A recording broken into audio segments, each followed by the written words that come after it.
Alas, poor Yorick, I knew you well.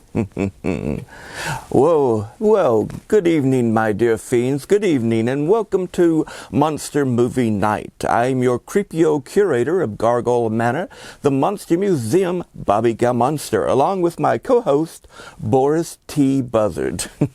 You caught us here a little bit in this month of March Madness, St. Patrick's Day, Mardi Gras, the time of entertainment, eh, Boris? And I thought I'd do a little bit of Shakespeare with the skull, of Yorick. I did know him so well once upon a time, eh, Boris? I love the theater so much. It's, It was a home away from home for myself. Let's put this right down here. All right. Where I could be the person that I wanted to be, or as many people or things as I wished to be. I, in my youth, have played the Beast in Beauty and the Beast. I was a Nazi commandant in a play called Flowers of the DJ. It was very serious and very dramatic. It brought tears to people's eyes. Of course, I was the ruthless villain in that.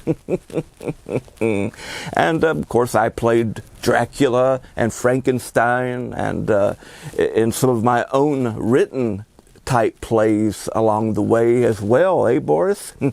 Well, my dear fiends, tonight's feature is called The Theater of Death, and it stars our wonderful, wonderful actor of horror, Mr. or Sir Christopher Lee.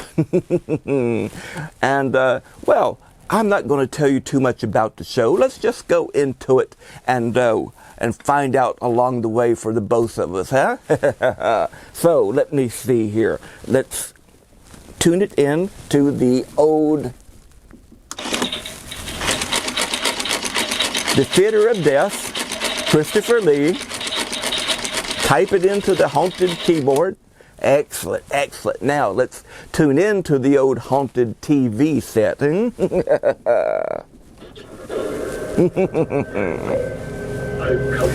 Oh, are you really? Well, we're here for you. You won't. I'll get you first.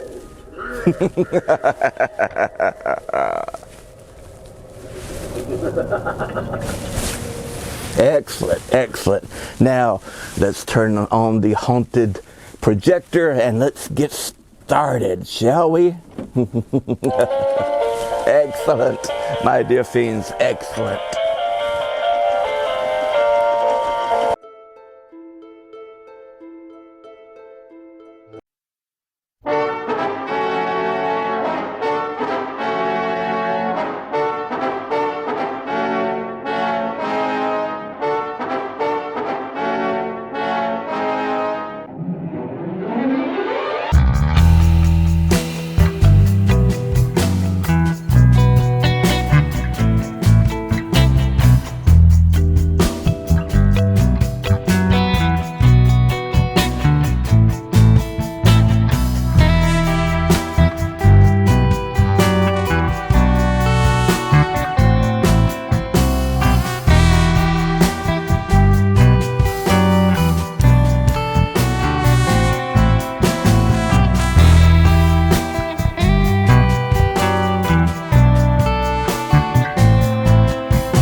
This building, located in a back street, far from the conventional Paris of the tourists, once housed a church.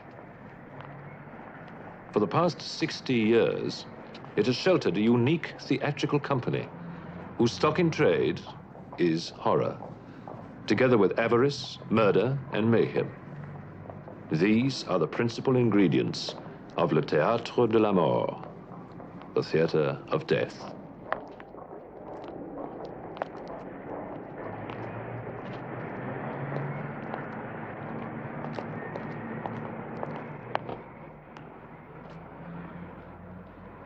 Mademoiselle Giraud's dressing room, please. Top of the stairs. Thank you. Shall we go in by car, Ellen? Okay. Where are you parked? Round the corner.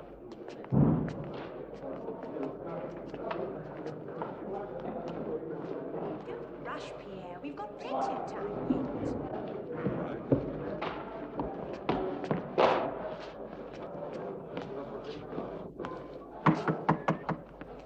Come in. So it was you. What was? Well, who else do I know would spend a fortune sending me opening night telegrams? Something to go with them. Oh, you're too kind. Charles, sit down. Thanks. You know, everyone was very impressed with those. I hope they were. I went halfway around Paris to make sure they wouldn't all come from the same post office. You did really. Oh, your own dressing room, eh? Ah, yes. It's a fresh start. You see, I told you everything would be all right. Well, if you hadn't taken care of me, I couldn't have done it. Oh, rubbish. Well, did you see the show? No, they laughed in my face. Back stalls next Thursday was the best they could manage. Still, judging from the applause, you had a big hit. Do you really think so? Definitely. Are you doing anything this evening? I wouldn't like to quarrel with an actress, particularly on a first night, but isn't that supposed to be the man's line? But Darvis, our new director, is giving a party. And, I thought you might like to come. Wouldn't they all think me a little out of place? Nonsense. It's just a costume party. And, try that on for size. Well, come on, Charles.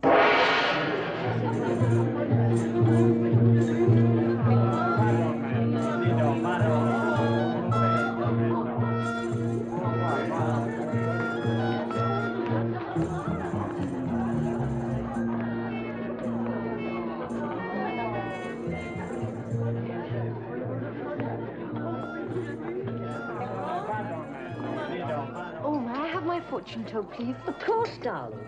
Oh, you don't need it. Fame, fortune, successful marriage. I can see it all there. The fortune teller's Colette. She's the wardrobe mistress. And that's Joseph. He's the prop master. He's very nice. And that is Nikki Chapel. She's my roommate. There. Now, the key cards are the Queen of Hearts, signifying a young and beautiful girl.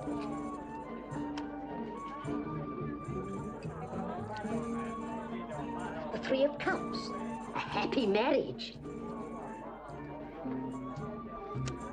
The Three of Pence, a wealthy marriage.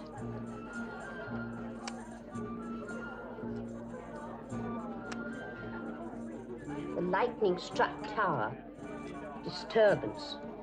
An emotional setback. Shock.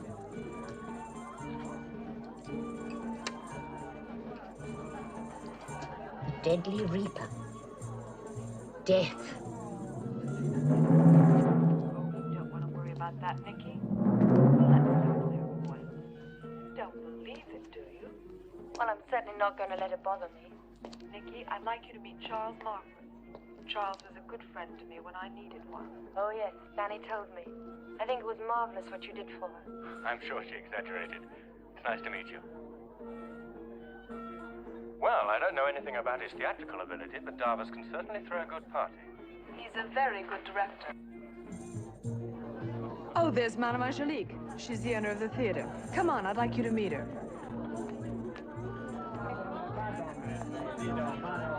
Excuse me. I'm sorry to bother you, but I'd like you to meet my friend. Madame Angelique, this is Charles Marcus. How do you do?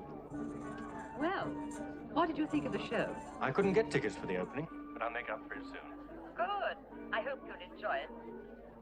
A great honor to meet you, madame. Will you excuse us? But of course. You're glad to be back at work, eh? Well, it's not the ballet, but it is the theater. And you, Doctor? When are you going back to work? You are very persistent, aren't you? Well, I haven't had an answer yet. I'm having treatment. It's still nothing like full control. If you wanted your job back at the hospital, could you get it? Oh, yes. They think I'm marvelous. Whatever happened to the other driver? Got 6 months. 6 months? Is that all? After what he did to you? Well, gave him something to do in his spare time. What are you doing in your spare time? Well, don't laugh. I'm writing a novel. What? Well, why not? Doctors make very good writers because they know so much about people.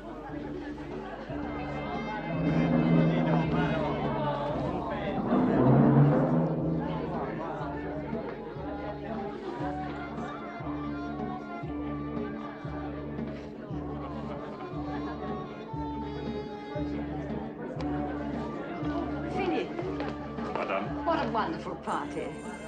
Ladies and gentlemen, may I have your attention for a moment? I want to thank you all for your hard work that has made tonight's opening such a resounding success. But I think most of the credit should go to our director, Philip Jarvis. Madame Angelique, members of the company, this evening is one of special significance, of special joy to me. 25 years ago this evening, my father produced his first play in our theater. His old man gave a party in this very room. Thank you. You'd never think it was the same place the way he's modernized it. He used to say that the theater of death was his life. And indeed, why not? After all, the theater is full of paradoxes. And in order to maintain that tradition, the Jarvis tradition, I intend to make it my life also. Philip, because tonight is such an occasion, won't you tell them some of the plans for the future? Yes. Oh, yes. As you wish. Mademoiselle Chapelle, Mademoiselle Giraud, will both of you come up here for a moment, please?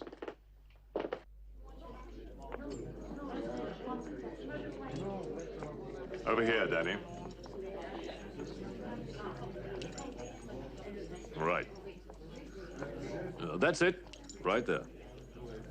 Music stand. And that chair over there.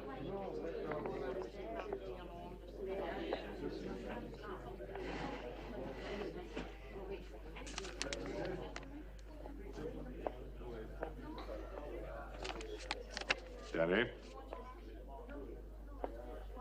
Nicole.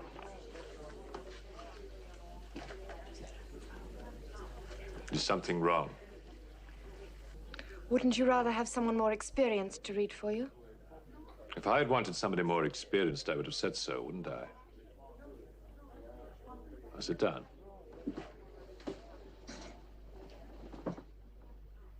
I want you to do exactly what I tell you, Nicole. You understand?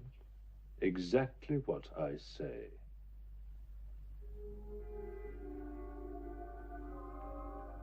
You see darkness. Nothing but darkness. The room and all the people in it disappeared. You hear nothing. Nothing but my voice. Everywhere is darkness. No sound but my voice. No sound but your voice.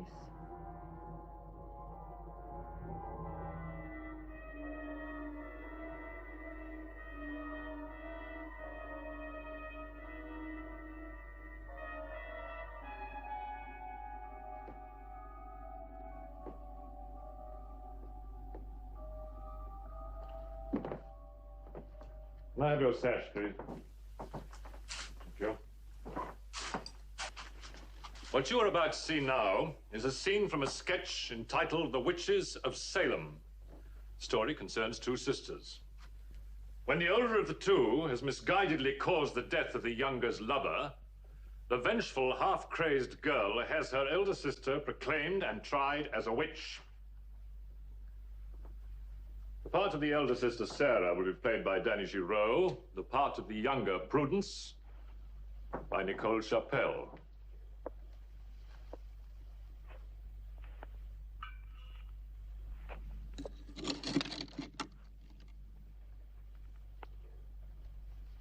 You understand?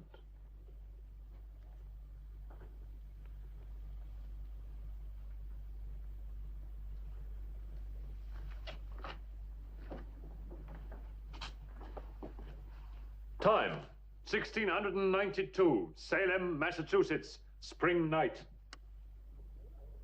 Place, the darkened town square, prior to the burning of Sarah Fletcher as a witch.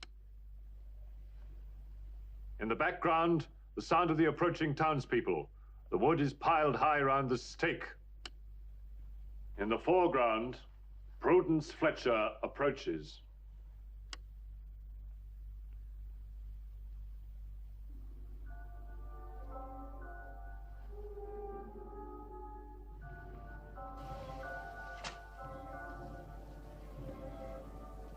Sarah? Sarah? Prudence? Oh, for the love of God, help me. Untie me, they're coming. But I don't love God. That's why I can't help. Did you think I'd let them burn you? No, I knew you wouldn't. But hurry, undo me. I can hear their footsteps. They'll be here soon. Don't be frightened, sister. Did you think even for an instant that I'd let their rough hands set light to that raven hair? Or let them roast that sweet young flesh? Or turn that velvet skin into nothing but a handful of cinders? When I, and only I, have that right.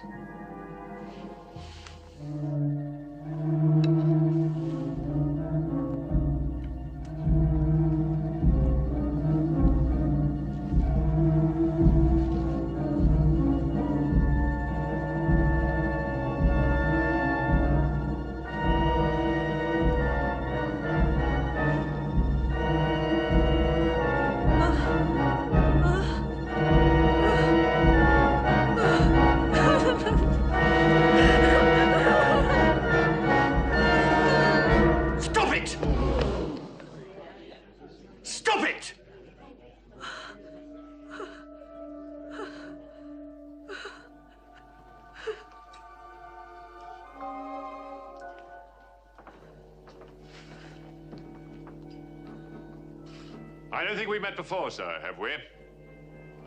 No, we haven't.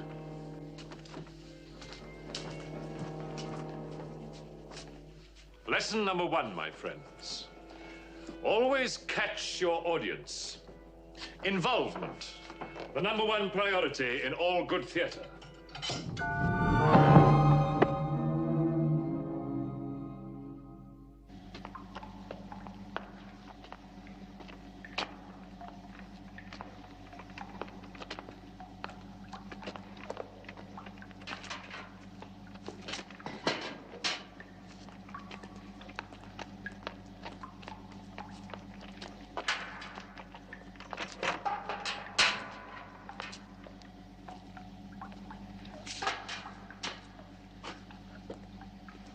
Want me to call Dr. Bernard? Wait till the morning.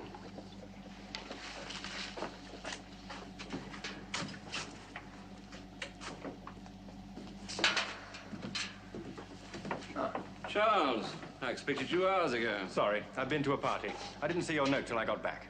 Have a good time? Yes. It was to celebrate the new opening at the Theatre of Death. They ought to see the real thing. That'd put them off.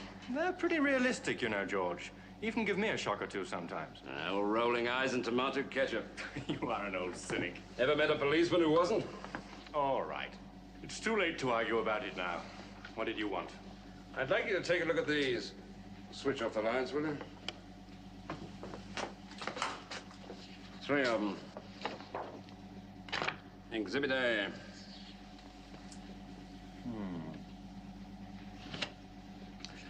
Exhibit B. Victim 2. Recent? They've all been over the past month. And here's the 3rd one. Oh. All stabbed in the neck, and each one with a... What is it? Triangular-shaped wound. Proving that the murder weapon was the same or of a similar type. Yeah. The chances are that they were all murdered by the same person. Well, obviously a mere policeman couldn't jump to such conclusions. Switch on the lights, will you? Any obvious connection between the victims? I mean, except that they're all women. No. The first was a midwife up in Montmartre, coming back from a confinement. The second was a waitress from an all-night cafe in Rehearsal. And the last was a high school girl on her way home from a music lesson. No sexual assault? No. Well, Ferdy? Yes, Inspector? Give me the reports from the pathology lab on the 3 knifings, will you? You'll have them in a minute.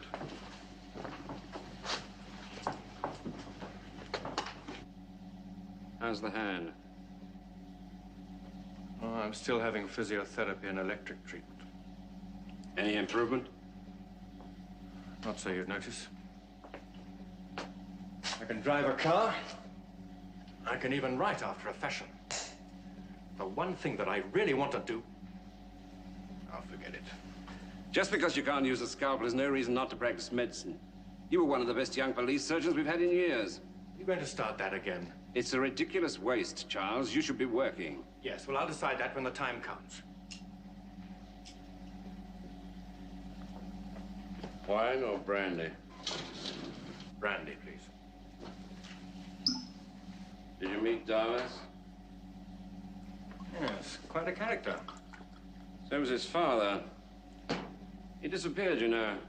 Case was never solved. George, have you ever seen anybody hypnotized? They did a sketch at this party. I've seen patients hypnotized, but never anyone as responsive as this girl was. Who did it, Davis? Yes. Extraordinary. I thought she was going to kill the other girl. Well, that's the theater for you. Probably find out she had a bigger part in the next production. Oh, no, there was more to it than that. Well, maybe he's doing his Svengali on her. Maybe. Here you are, Inspector. Oh, thank you, Ferdy. If you want to pop out for some food, I'll look after the tenants. Thanks. The traffic around here does give one an appetite. A photo from the scene of the crime. That was the waitress.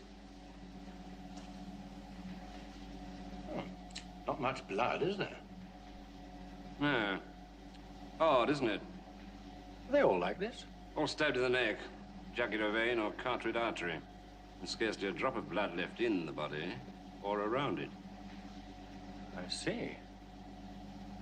Well, in highfalutin medical terms, that's what we call a hemotagiac. Someone who needs human blood badly. In your language, it's what you call a vampire, isn't it?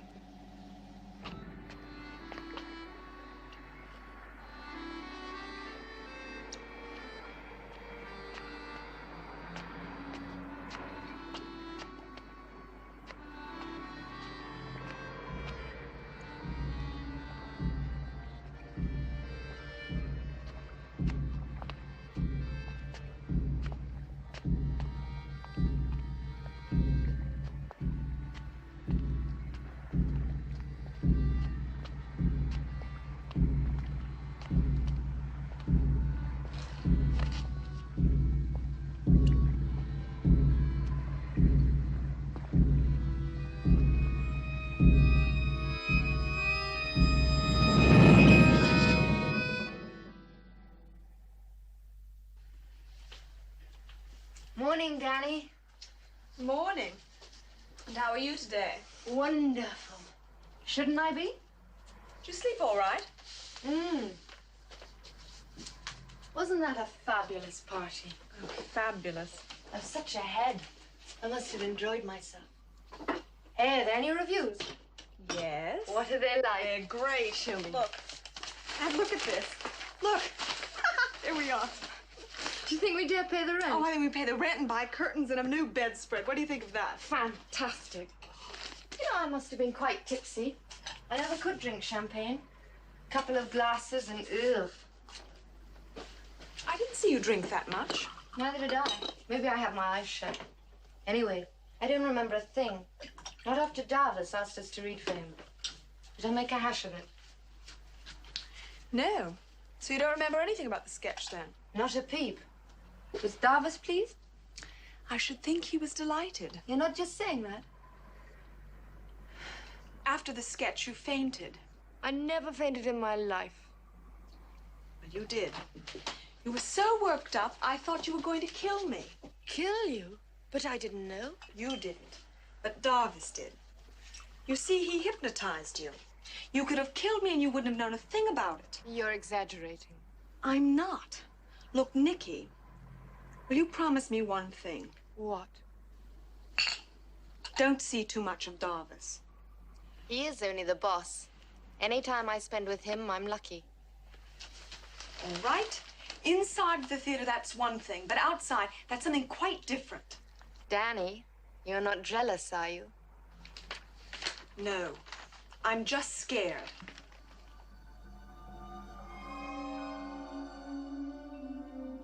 Nicole Chappelle. I wonder. A girl so young to have such sadness in her eyes.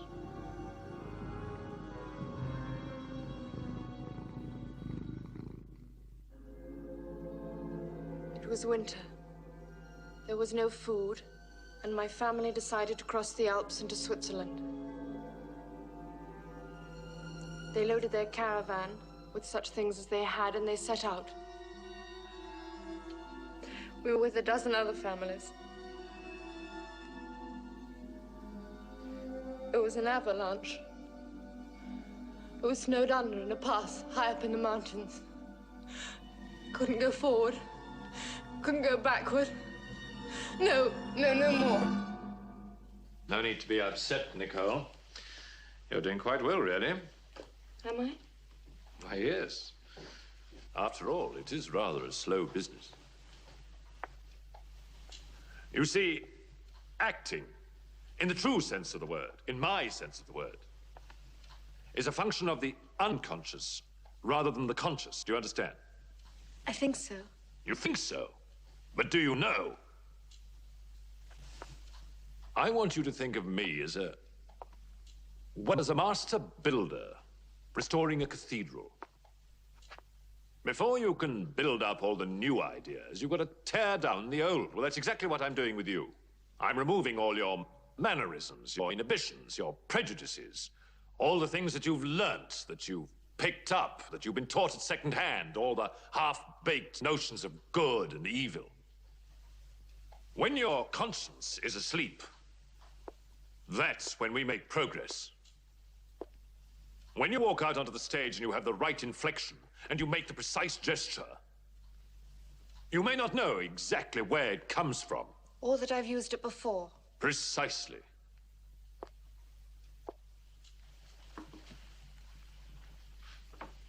But deep down inside, you will remember.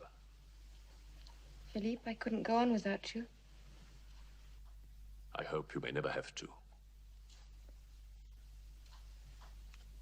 Nicole, I'm going to show you what it means to act not from the surface, but from the soul.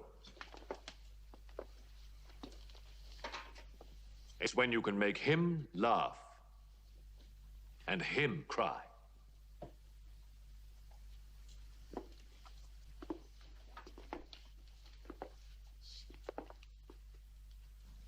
Like this.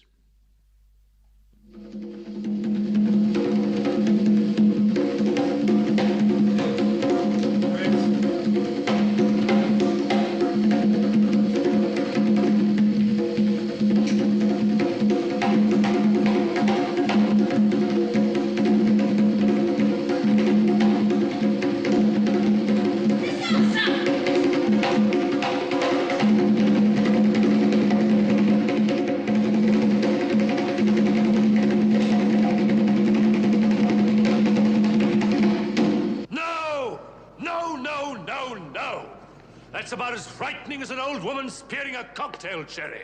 Pierre, you're about to kill a woman. To kill her. Your movements, they're awkward, they're stupid, they should be savage and frightening. The whole audience should share in her terror. Can't you remember a single thing I told you? Involvement. You, Heidi. You look about as frightened as a baby with a rattle. Just what the hell are you thinking about? I'm hungry. I missed lunch.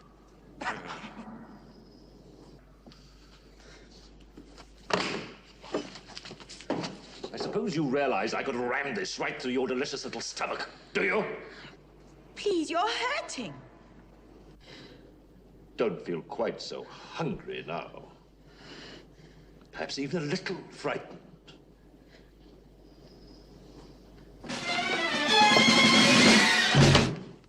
Ooh. Poor Heidi. All of you. She's gonna cry for a week. She had it coming. She's stupid. Fancy telling Darvis she felt hungry. Oh, come off it. You think it was a matter of life and death or something? Please, I'm trying to listen. But by thinking murder, feeling it. Remember that feeling, Heidi. Why did you go to Darvis's today? For stalls and gallery. People have paid good money. Nikki, You look terrified. you really oughtn't to get involved. Perhaps it would have been better if he'd invited you to his house. Involvement, the secret of good acting. Good rehearsal? Charles, yes. What are you doing here? Well, the Institute of Medical Studies is just over the road. I'm working there for a few days. How convenient. Danny, do actresses ever get hungry? You're asking me for a date. After the show tonight, supper? I warn you, it's very thirsty work. I must run because I'm in the next sketch. I'll find a restaurant with a big cellar. Lovely. Oh, what a beautiful thing. Can I have a look? Certainly. Toledo blade. Yes, but you don't get the craftsmanship today. I used to get those by the dozen. You've got many left? Well, every year 1 or 2 gets broke, 3 or 4 gets lost. I've got a young nephew, birthday coming up. If I wanted to buy one of those, do you think it'd be possible? Well, you might be the luck at a second-hand shop, but these are not for kids, you know that, don't you? I mean, a man who knows his trade, he could put an age on one of these. Thank you. You got her in the wrong place anyway. You should have put her over here. You hear this? Well, it's hollow. It's a trap door. The tip of the spear is supposed to go through there, not hide his blood. Is that clear? Well, we go through the scene again, starting from the top. Excuse me, sir. Yes? If you can spare a moment, Madame Angelique would like to speak to you. All right, you take over. All right, let's do it again. If we can't do anything else right, let's at least try to move correctly. You wanted to see me about something? Yes. Hope I didn't take you away from anything important. No, nothing that won't wait until I get back to the rehearsal. I've been reading your new sketches. Well, Well, they're remarkable. Not even your own father could have improved upon them. I'm flattered. And without appearing to be more egotistical than I'm reputed to be, may I say that you are entirely correct. However, I don't suppose you asked me to come all the way from rehearsal just to tell me that. No, I didn't. I seem to remember, Philip, you told me there were to be 12 sketches. There are only 11. Yes, that's quite right. The last one is about the corrupting influence of evil upon innocence. Still a bit of research to do, so it may take a few days. Good. Now, the voodoo sketch. What about it? Too strong for you? Thank you.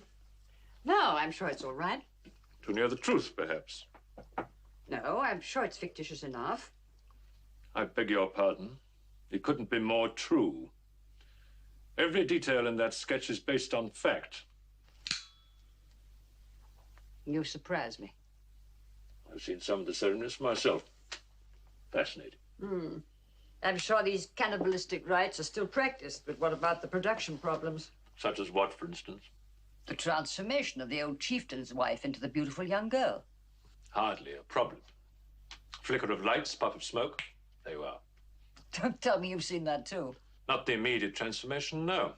After all, one does have to have a certain amount of dramatic license. I really must get back to the rehearsal. Just one moment. That is one other thing. Just a small detail. What's that? Nicole Chapelle. What about her? You say quite rightly the show needs speeding up. I should have thought that was quite obvious after last night. Right so. You also suggest that some recasting would help. I do. I think my notes prove it. Quite so. I'm not arguing with them. But you suggest putting Nico into 4 of the sketches. 5, including the Faustus one.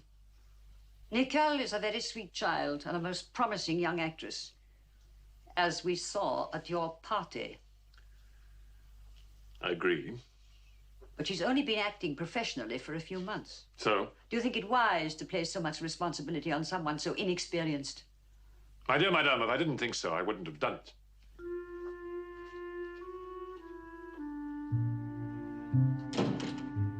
The tramp, known in every mission in Paris. Same triangular-shaped wound?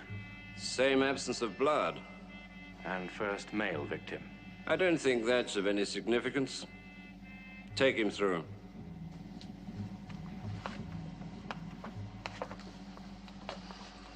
Have you seen this morning's papers? Well, 4 unsolved murders. The taxpayers are entitled to see something for their money. You're not seriously suggesting I tell them about the vampire? No.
Nikki, are you in?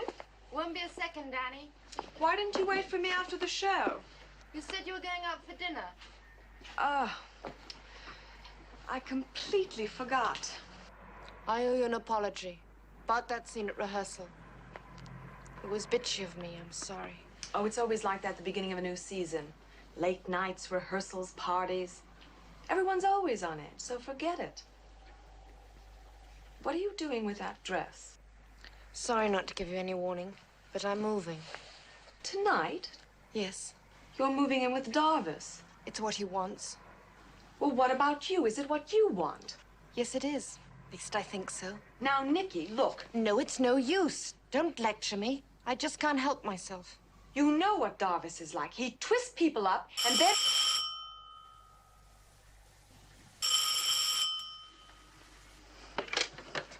Hello.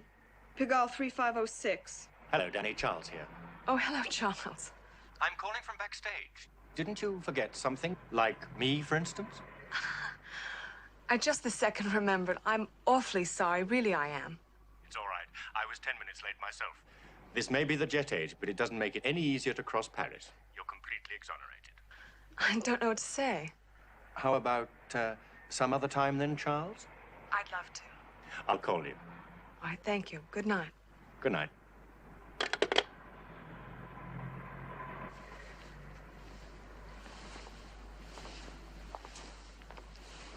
I'm so sorry. Ah, my impressionable friend from the play reading. Monsieur Darvis, can I offer you a lift? Thank you, that won't be necessary. I live nearby. I can walk. It will give me great pleasure.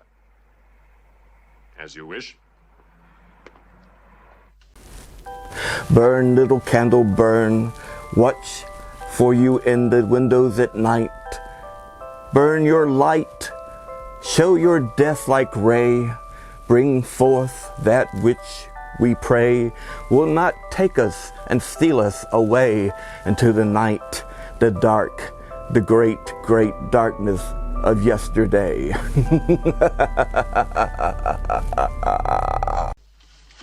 When are you going? As soon as I finish packing.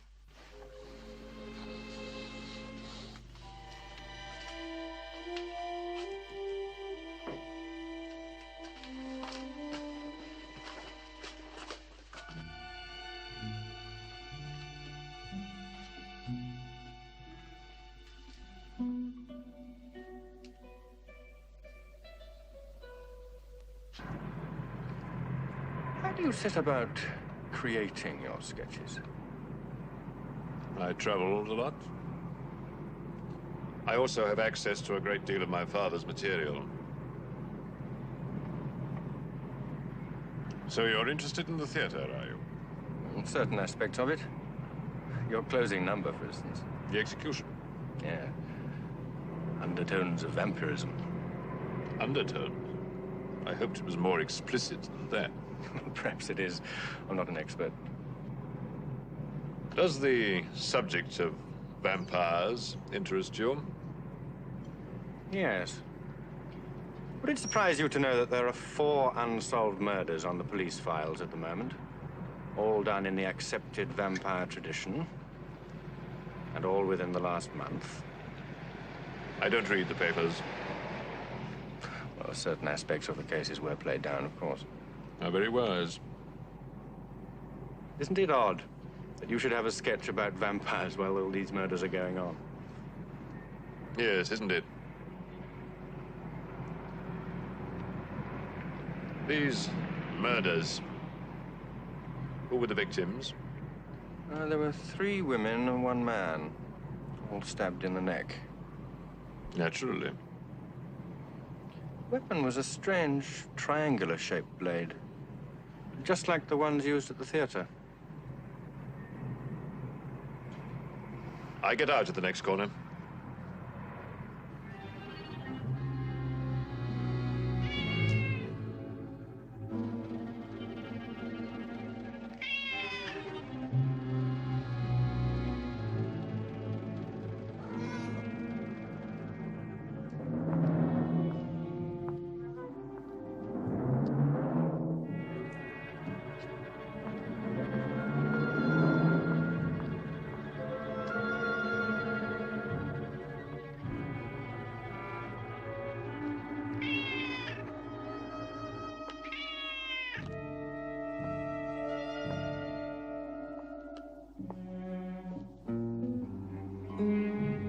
Monsieur Darvis?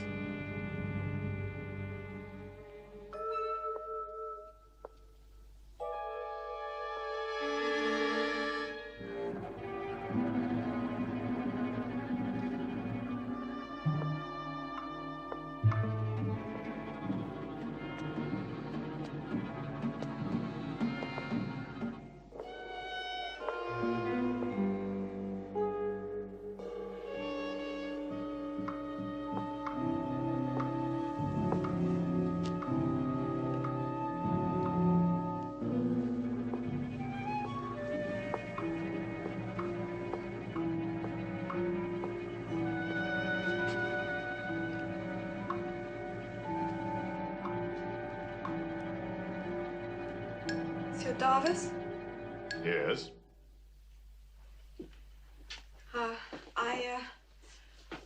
I was aware of your other afflictions, but I didn't know that you stuttered as well. I just left Nicole. How very interesting. She said she was moving in here. Yes, that's quite correct. Provided you don't object, of course. She's only a child. It may not seem very important to you, but in that child there is a spark. It's a spark which is very deep down, but it's a spark of pure talent. And it's just possible that I may be able to fan that spark into producing an actress. Not a broken-down ballerina, but a Bernhardt, or a Garbo, even. But asking her to move in here... Why should that concern you? Unless, of course, your interest is rather more than that of a well-meaning roommate. You're either a prig or you're jealous.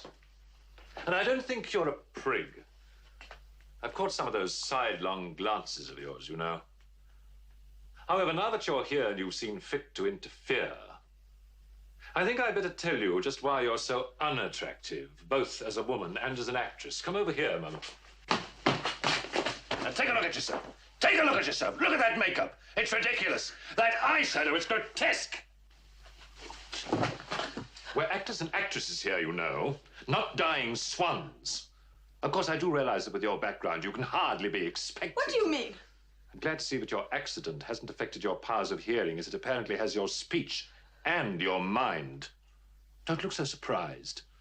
As a director, I make it my business to find out about the backgrounds of my artists, their strengths, their weaknesses, and I happen to know you spent the last 2 years in a mental institution. That's not true. I was in a hospital and then a convalescent home. I mean, it was just a breakdown. That's all it was. You're a misfit. You're only happy in the presence of deformity, aren't you? That's why you came to our theatre, wasn't it? You're a failure.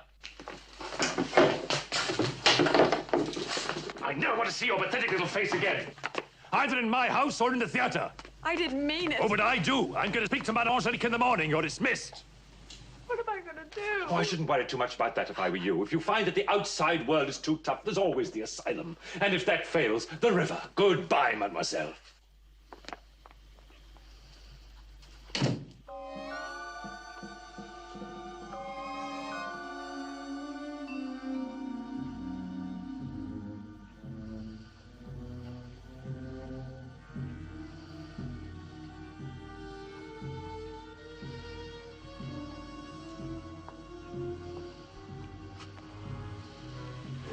Serafina. Good girl. You're a perfect lady, aren't you, Serafina?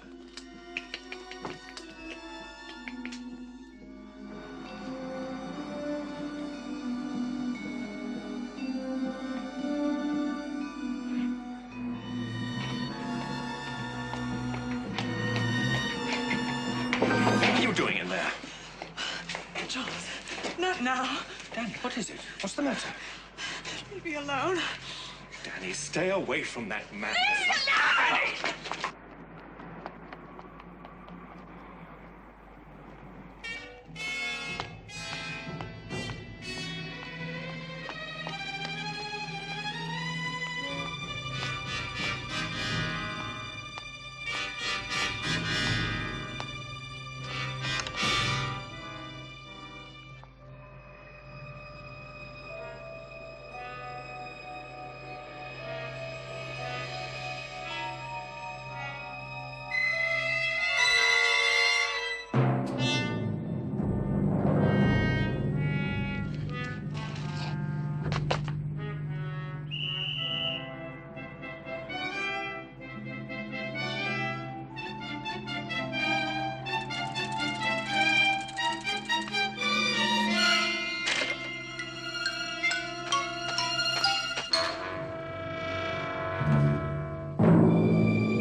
So far, we haven't found Monsieur Darvis's body, and there's no positive proof that he's dead.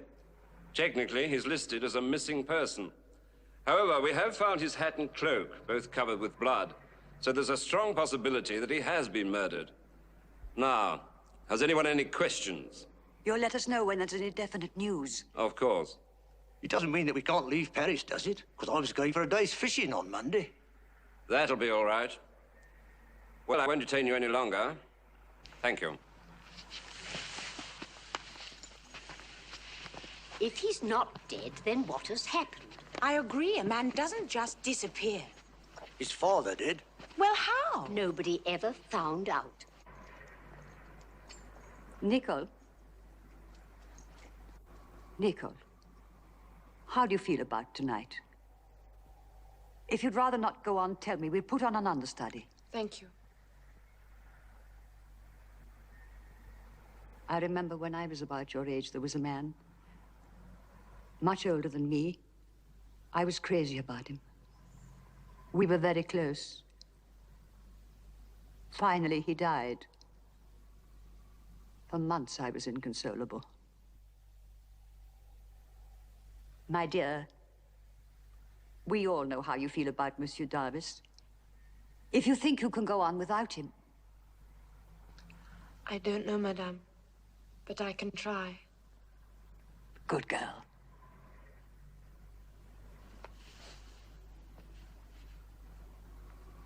You're worried about her, aren't you? Charles, you coming? Shan't be a minute. The inspector's asked me to sit in on this investigation. Unofficially, of course. In the meantime, until they catch this lunatic, I'll pick you up every night and take you home. All right? Okay. Half the company seemed to think Darvas was a genius. The other half thought he was a bastard. Pretty fair estimate, I'd say. Why didn't you tell me you drove him home? I didn't think it was important. Charles, you know better than that. You were probably the last person to see him alive. The last but one. Don't forget the murderer. I'm glad you reminded me. Oh, come on. Anyone would think I was suspect. Wouldn't they? Didn't forget anything else, did you? Like going inside, having a nightcap, couple of items like that? I dropped him on the corner. Didn't see anyone hanging around the house? Did you? No, of course not. You know what I think? I don't believe Darvas is dead. Why do you think that? Oh, it's just a hunch. And if he's alive, he's going to try and contact Nicky Chappelle. You want me to have a tail? No. I'm going to do it for you. The prefect will be pleased. Why, your little friend Danny? How are you going to play it? I'll visit all the known Darvas haunts, the Tuileries, cafes he used to go to, the places he visited, the park where they found his cloak. I wouldn't bet my shirt on it. Why not? I think he's dead. No, I knew you wouldn't. But hurry. It doesn't look as if you have anything to worry about, madame. Don't be frightened, sister. I didn't think she could go on. Did you think even for It's an almost as instant if that I'd let Darvis their was still rough here. hands set light to that raven hair? Or let them roast that sweet young flesh? Or turn that velvet skin into nothing but a handful of cinders? When I, and only I, have that right.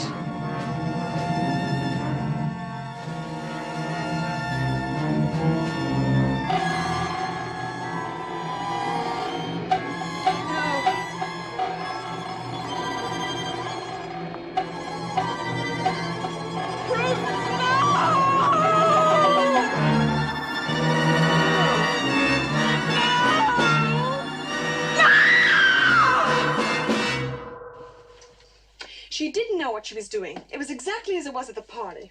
Well, there's nothing extraordinary about that. No. Well, who hypnotized her this time, then? Well, she could have done it herself. How? It's not as rare as all that, you know. People used to do it quite often during the war. Frightened men going through battles by rote. Hypnotized, to all intents and purposes, by themselves. Functioning by recall. Reciting training pamphlets to themselves, things like that. Well, you know the end of the scene. Just before Nicole plunges the torch into my face. Yeah? Well, she stopped cold and stared right into my eyes. Most effective. You don't understand. And I know it won't sound rational.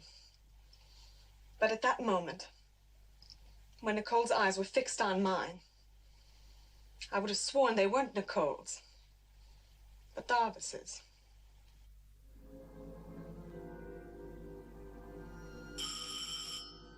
When your conscience is asleep, that's when we make progress. When you walk out onto the stage, using the right inflection, and you make the precise gesture, you probably won't know where it came from. But deep down inside you, you will remember.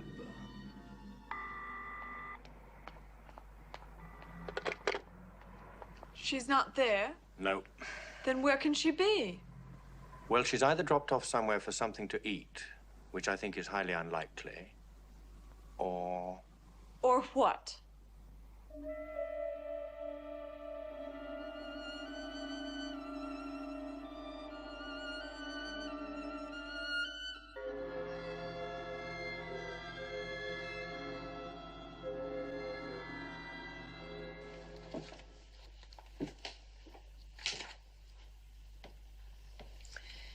What's happening? Well, he's probably given her sodium amytal. It'll relax her, make her more easily able to talk. Charles, he is a good doctor. He's probably one of the best psychiatrists in Paris. Now, don't worry. Well? I agree with you. Self-induction, voluntary or otherwise. Yes. Well, could this stem from the time that she was hypnotized at the party? It can, but I'd say, I'm guessing mine, I'd say she'd been hypnotized since then, possibly more than once. Well, how can you tell that? From the few things she has said. Well, can you break this, whatever you call it, trance spell or... Probably. It'll be a slow process, though. A matter of weaning the subject away from one set of influences or behavior patterns to another, and then restoring her confidence till she can stand on her own 2 feet. Sounds very involved. It can be. A lot depends on her. Before this happened, was she a stable character, or was she excitable, neurotic? Well, she was apt to be moody. And it didn't take much to excite her or to depress her. I'd like to know how good a hypnotist Davos was. You see, mademoiselle, most of them prefer to work with well-adjusted, easygoing people. The neurotics, the suspicious types, they usually shun them like the plague. Why? Because they are unpredictable. You may go and join her if you like. The effects of the shot should have worn off by now. Oh, thank you, Doctor. Not at all. Should she go on working? Yes, I think so. I can see her in the mornings. I'll buy your theory, Charles, but I never before have met the subject so strongly affected. I know you told me Davis was dead. Who am I to contradict you? But I say someone was still controlling her.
You know, I hate to say it, but I think your friend the policeman was right. I think Darvis is dead. Do you? I'm not so sure. Well, all the murders have stopped since he disappeared. Till last night. What? Colored girl. I didn't want to upset Nikki. Just the same routine as before. Be in the papers tonight. Well, why are you so sure it's Darvis? Lots of little reasons, but one in particular. When I told him about the vampire angle, he couldn't get out of the car quickly enough. It was almost as if I told him his house was on fire. Where's Nikki? She went over that last night. We really ought to go.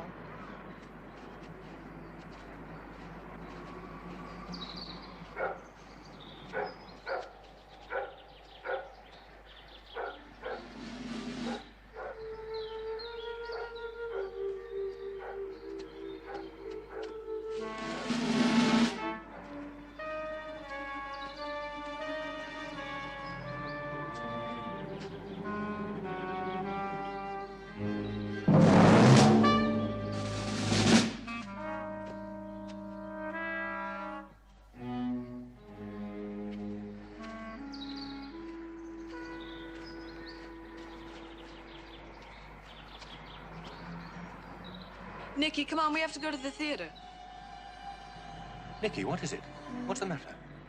There, down there. What is it, darling? What do you see? Philippe. He left as soon as he heard the sound of your voices.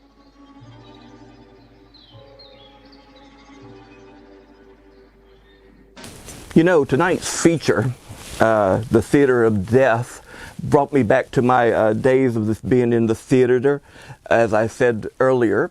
And, well, I thought I'd bring out some of my wonderful trophies that I got back in the old days, and that was the drama masks, tragedy and comedy. And sometimes, like tonight's feature, the comedy turns into a tragedy, and vice versa.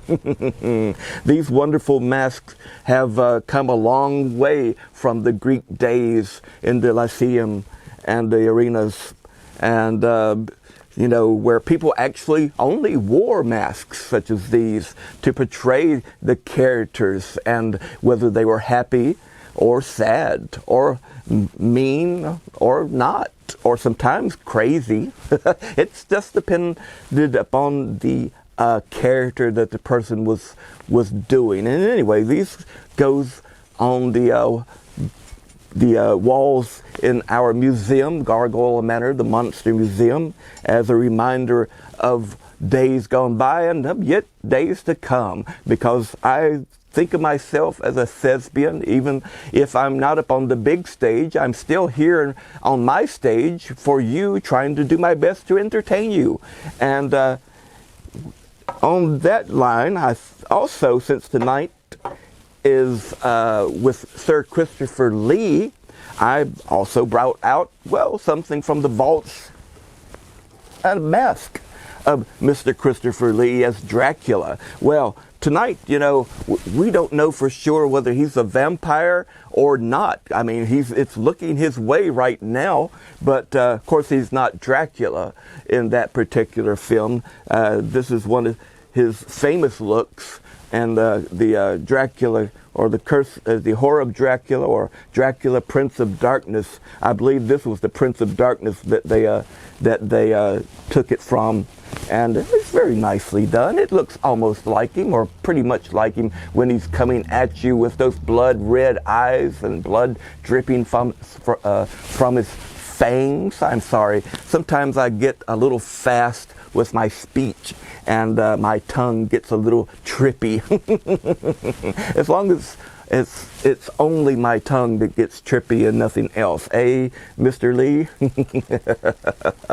Well, my dear fiends, let's go back to tonight's feature, Theater of Death.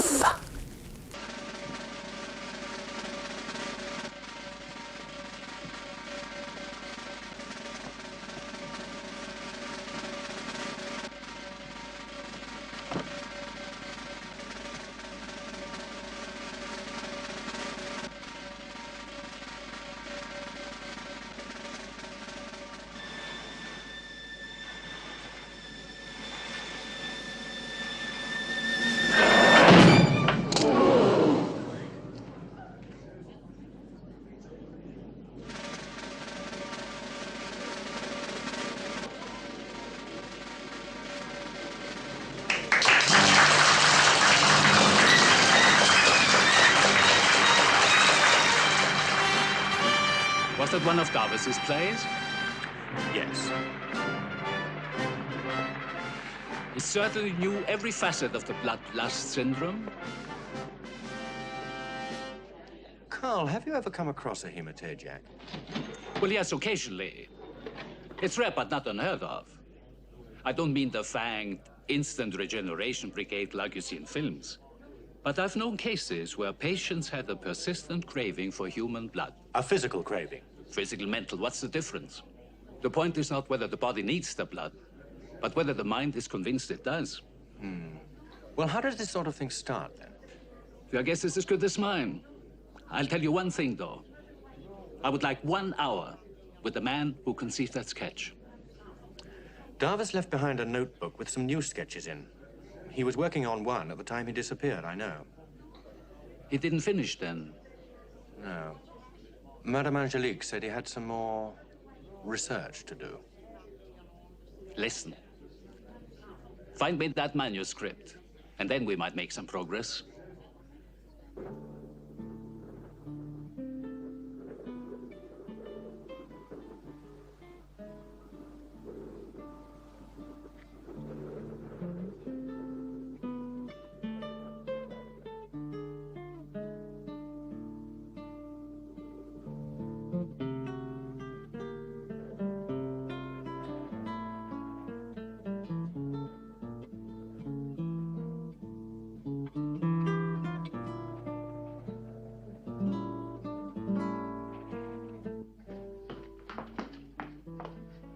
What are you doing?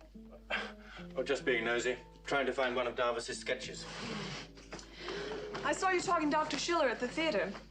Did you tell him about Nicky seeing the reflection in the water? Black or white? Oh, black, please. Yes. He's surprised that if Nicky did expect to meet Darvis, she didn't try harder to get rid of us. Sugar? Thank you. She was very upset at reading about the murder tonight. Well, the police are drafting in extra men to find Darvis, dead or alive. Of course, what they really want to know is whether he died in the same way as the others. Does that matter? Is it really important? Well, yes. Because if he did, then whatever else he might have been, he wasn't the murderer. What if he is alive? Then sooner or later, I should imagine he'll be having an early morning appointment with the guillotine. Danny, although there might be something keeping Nicole here, there's nothing holding you, you know. You wouldn't want me to leave her here alone, would you? Well, somebody else could look after her. No. I mean, she trusts me. She needs me. Hasn't she got any family? Her parents died when she was a baby. I don't know the details, but she lived in orphanages and foster homes. Then she finally ran away and started living hand to mouth. You know, odd jobs, singing in cafes. That's where Darvis found her, wasn't it? Yes. It's impossible to think he's dead. Or that he ever will be. Danny, if you're so anxious to go on staying with her, at least give up the theater for a while. Well, that man understood one thing quite clearly. The only situation that I'm capable of functioning in is this sort of theater. Oh, rubbish. You're not ill anymore. That's the sort of hysterical claptrap that Nicky believes in. Let's talk about something else. Like a brandy? Thank you. You know, there are two practical advantages to this sort of babysitting. A, the baby doesn't give us too much trouble.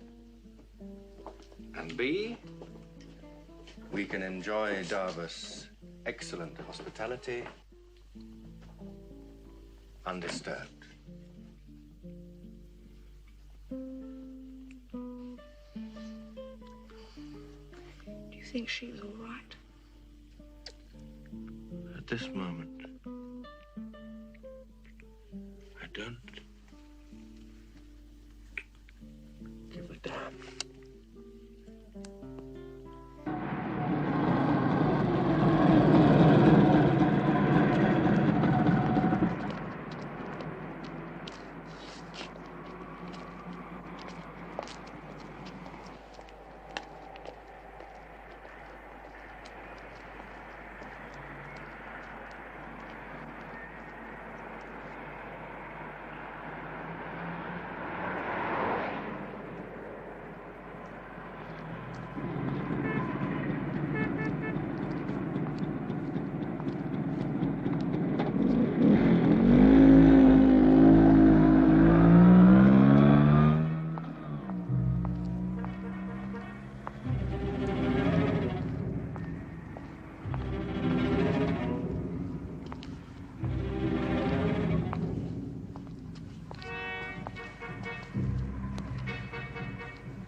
She plays well. And your wife is still the best cook in Paris? Ah, tell her. Is she a French girl? Not by birth, no. Truly, I have the most remarkable wife. Isn't that right, Charles? Absolutely. She never sets foot in the restaurant. The kitchen is her province. Yet she knows every single thing that happens in here. Could be embarrassing. You are right. She says, who is the Romanian girl? But how did she know that? She recognizes the tune. You came from Romania, then? At the end of the war. What an experience. Andre, I need you a minute. All right, coming. Excuse me.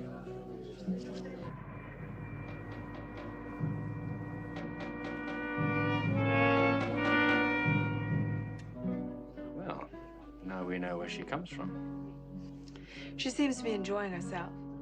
But, there's no sign of Darvis. I don't think he's going to show up. If he was, she'd know it by now.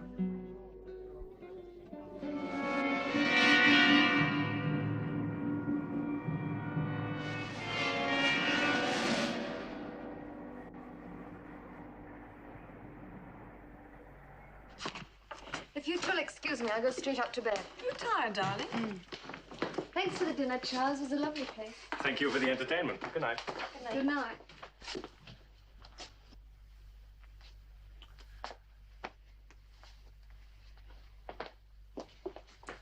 Is it my imagination, or is there an improvement in Nikki? Yes, I think there is. The restaurant didn't pay off as far as Darvis was concerned, but she seemed to enjoy herself. Yes, they're friendly people. Nice of Andre to ask us back. Only if Nikki played for them. Asking her to leave her guitar behind as a guarantee. Charles, what is a De Leon complex? It's a Freudian term. It refers to someone who's seeking eternal youth. Peter Pan complex, if you like. Shirley seems to think that Darvis was suffering from it. Oh, Danny, can we talk about something else? You know, I think that Darvis Sr. and Darvis Jr. are one and the same persons. What? Yes, you know, like Dorian Gray. Do you remember at the end of the book where the young face and body decayed and rotted in front of everybody's eyes? Danny, for heaven's sake, now stop talking about Darvis. There's nothing supernatural about him. Alive or dead, he's no different from any other man. Oh, let's forget it.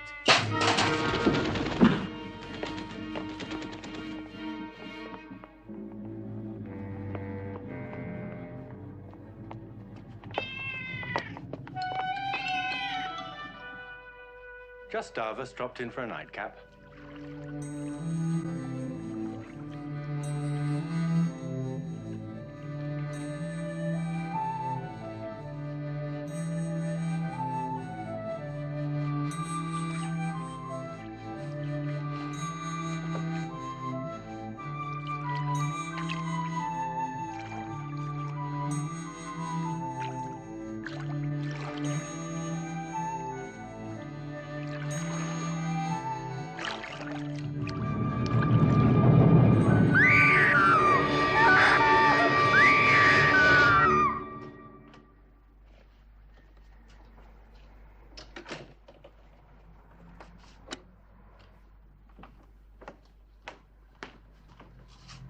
Nikki?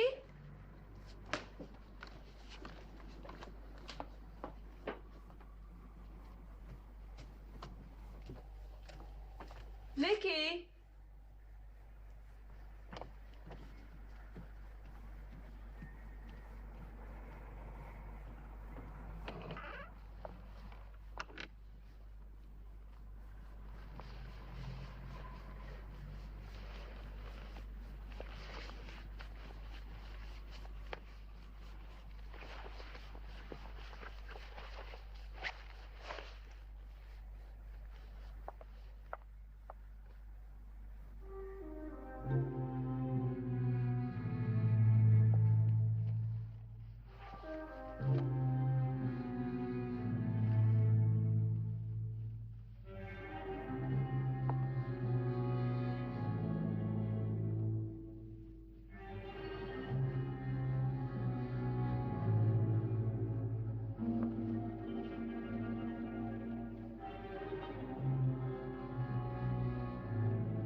Nicky?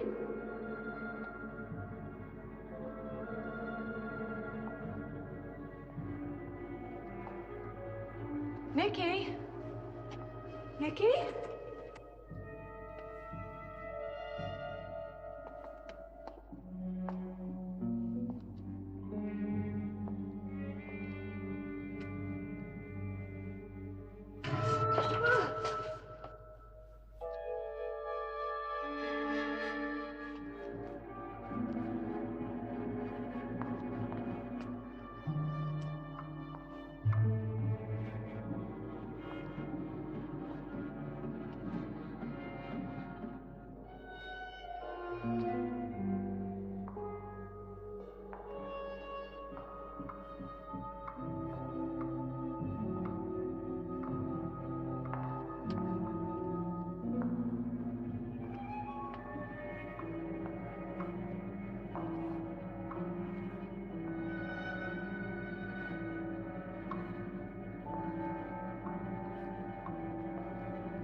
It is winter, the Italian Alps.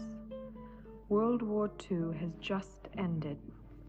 A solitary gypsy wagon is stopped by an avalanche in a little traveled pass high in the mountains.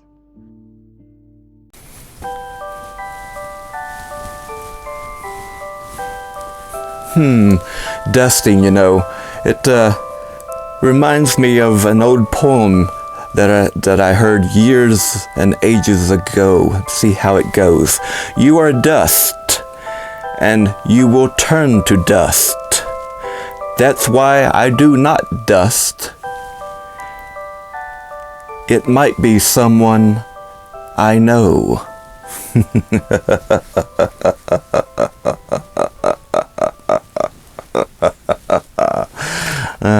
This place needs about another bucket of dust, I believe. And some more cobwebs, too. Andre? Yes?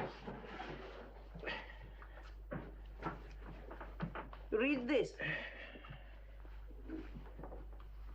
Well, Don't those names ring any bells? Constantine, Anna. No. February 1946, crossing the Alps. 2 wagons behind us. Come. Now you remember. You think she is their daughter? Could be. Konstantin and Anna were in the same party. Things became too hard, so we'd all decided to go to Switzerland. Oh, about 40 of us. We set out in early February. February? Over the Alps? All right, so we were mad. We were also desperate. There was nothing else we could do. Anyway, an avalanche blocked the pass. We couldn't get through. Some of the men killed one of the horses and distributed the meat, but a baby can't live on that. There were 4 of them in Konstantin's wagon. Him, his wife, the baby Nicole, and the young boy, a cousin or something like that. When we finally dug out the wagons, we found something monstrous had happened. The mother, Anna, she was desperate seeing her child starve to death. She killed the boy and fed the baby on his blood. Several travelers discover the wagon containing the baby and its dead companions.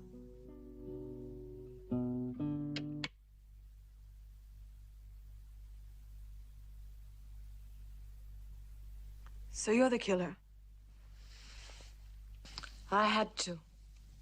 And Darvis? I thought he loved me, but he only loved the theater. He was using me as the basis of his last sketch, his ultimate portrait of black and white. I couldn't let him.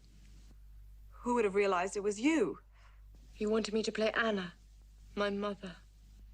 They're bound to find out as soon as they discover the body. They already have. It was on the radio. Well, then, they know he's not the murderer.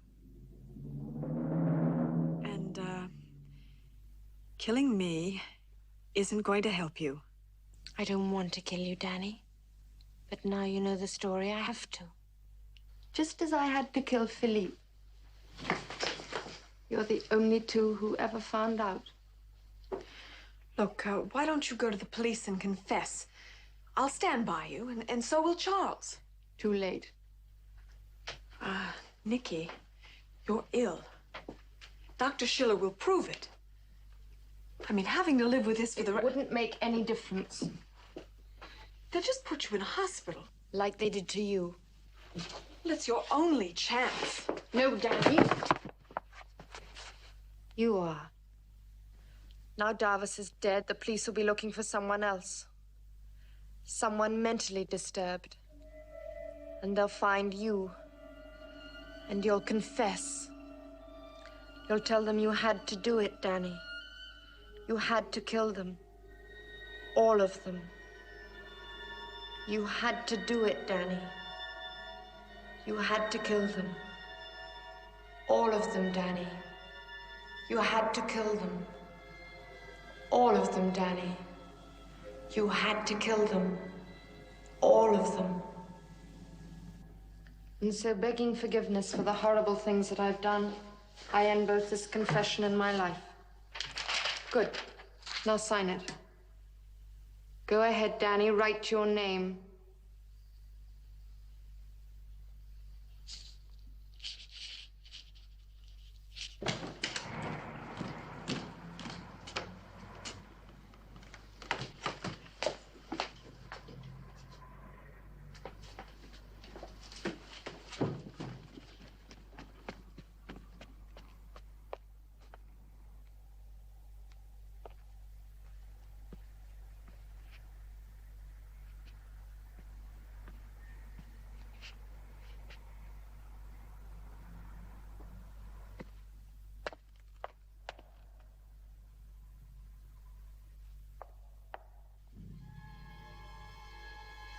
Now this, Danny, and it's all over. Go on, take it.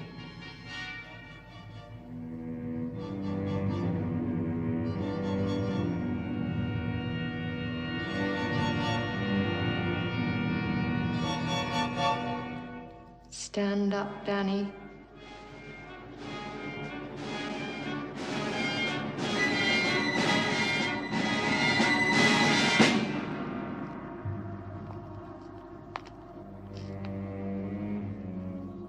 One quick plunge and you're free, Danny. Now.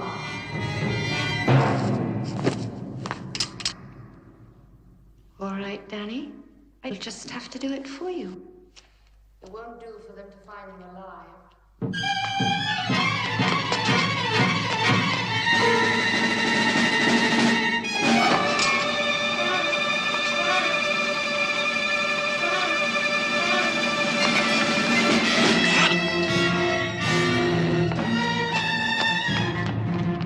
Danny?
Did you see a blonde girl come by here? Yes, sir. She's just gone into the stage door.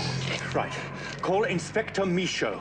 Tell him Nicole's the killer and to meet me at the theatre immediately.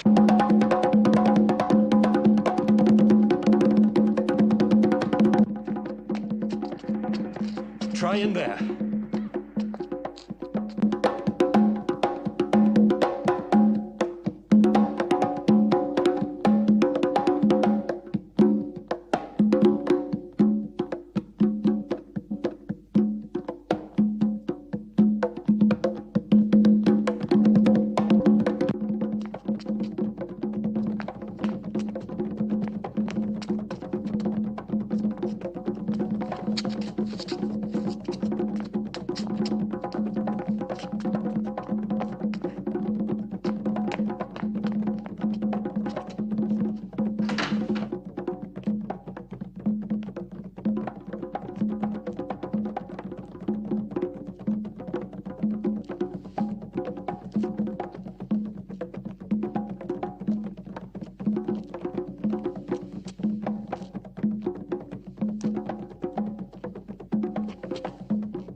two out there and two down there.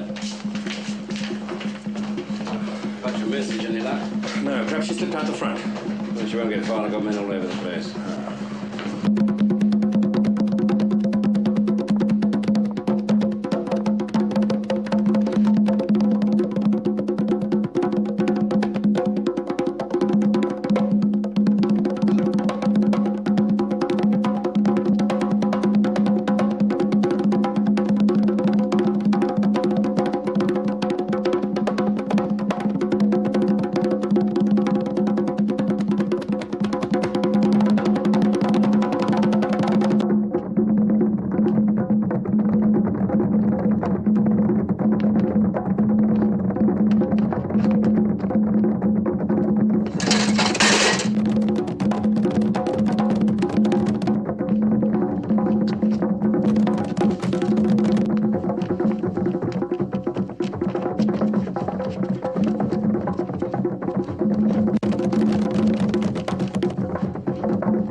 As they go out, then search the theatre from top to bottom. Even Darvis couldn't complain about that scream. But I didn't scream. Well, if George, you just a minute. What did you say? I said I didn't scream. I don't know who it was.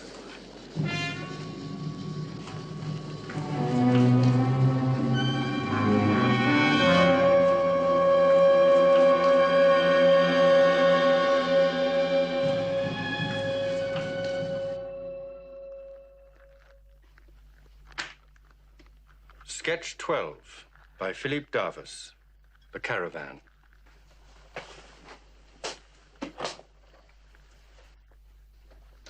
If he knew that story, he must have known she was sick. That's why he had her move in here, get it all down on paper. He must have realized that sooner or later she was bound to get caught. I suppose he thought he was immune in some way, and she wouldn't kill him. Well, he certainly had a great deal of control over her, but he was vain enough to think that it was complete.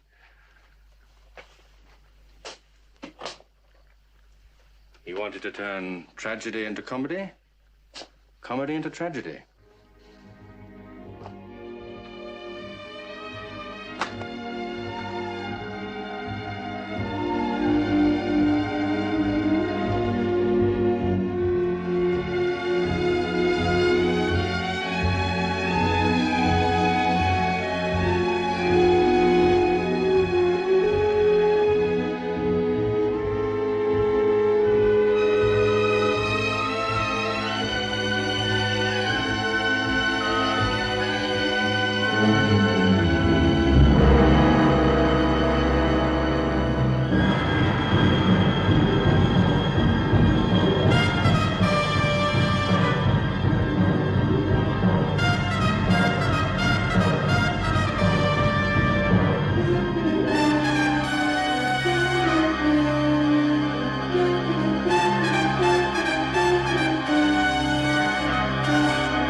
My, what a twist, my fiends. What a twist.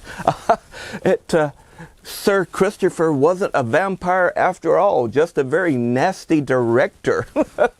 He played it to the hilt, didn't he, Boris? And, of course, that young lady, who would have thought that she was the pseudo-vampire? And I say pseudo-vampire because, well, you know, she wasn't the real thing as far as what we know as being a vampire with the fangs and stuff like that. She was more of the psychological vampire, the ones who, well, take it to the extreme and well, murders people, as it were. So our wonderful thriller turned into a mystery thriller. And it's too bad poor Christopher died, but you know, that's just the ilk that he bore in this particular film. My evilness, what a twist. I do hope that you out there have enjoyed tonight's feature and that you'll come back for another episode here at Monster Movie Night. And until then, as always, keep screaming.